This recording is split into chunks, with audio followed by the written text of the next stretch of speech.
As you know, there is an aggressive attempt from certain parts of our culture to undermine military service because to apparently commemorate, recognise military service is somehow a bad thing, that we are supposed to assume the worst of those that we expect to go into the darkest parts of the planet.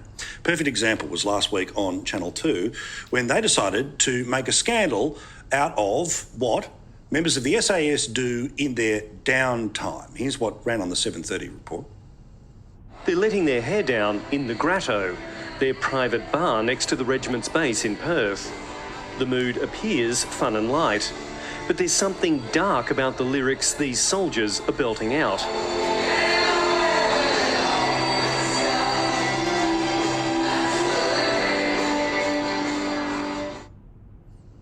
God forbid these blokes who were down to their duds and drinking also had strippers that were also there as part of the party. Heston Russell is a man we like to talk to about these things. He's a retired Special Forces commander and he joins us now. Mate, what about this, where I've got to say, at a time when literally the members of the SAS were plucking people out of Afghanistan, this was the morale bomb that they decided to drop. What's the there? I can't see it. Yeah, g'day Paul. Enough is enough. You know, for the last 4.5 years, we've had this Brereton Report inquiry going on, and then we've had this trial by media alongside it. The Prime Minister himself has stepped up an Office of the Special Investigator to take these credible information allegations through to abide by the rule of law. And in the meantime, when we have the capitulation of Afghanistan, the deployment of our Special Forces troops, and everything else that's going on in the veterans' mental health space, including a royal commission into defence and veteran suicide, we have footage like you saw before attacking a song that is played at the wake, at the funeral, and means such a special memory to some of the families of those who were killed in action, have had to come out in the media and now defend the memory of their loved ones and the memory of such things.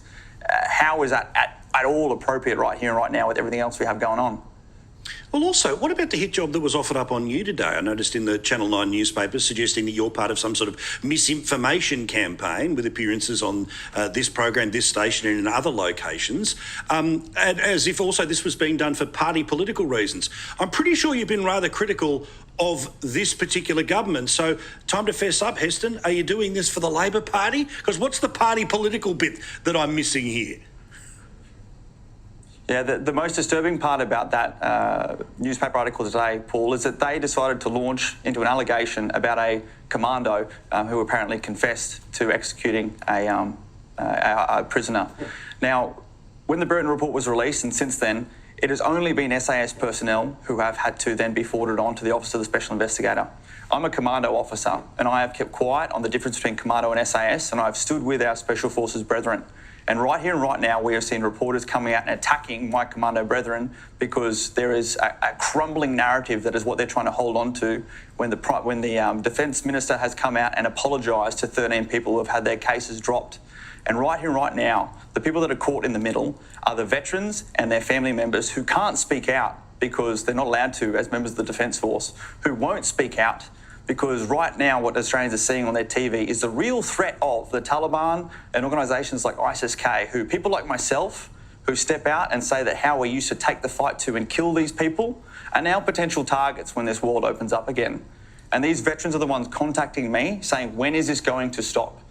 I'm a commando wife. Why am I now having to go through this and be labelled as one of the 1,500 commandos who deployed over our 20 years through a newspaper article when there's already been an inquiry and there's already been an Office of the Special Investigator stepped up to take this to court?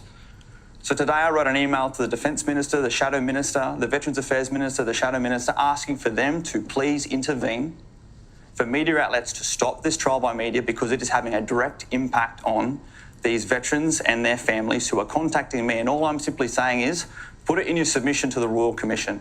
And we can't wait for that report to come out and for accountability to be laid because it's affecting them here and now. So there has to be some form of adult intervention here because it's affecting people at a time that is already so emotionally volatile for all people, let alone veterans and their families.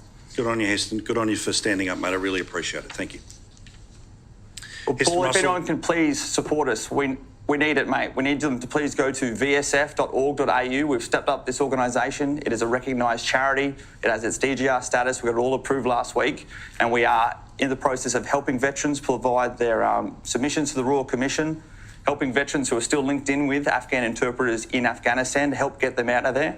And also now linked in with these veterans who need help and their family members need help dealing with some of these issues that are coming up these last couple of weeks. Veteran so any support Australians that can force. support, mate, please get along.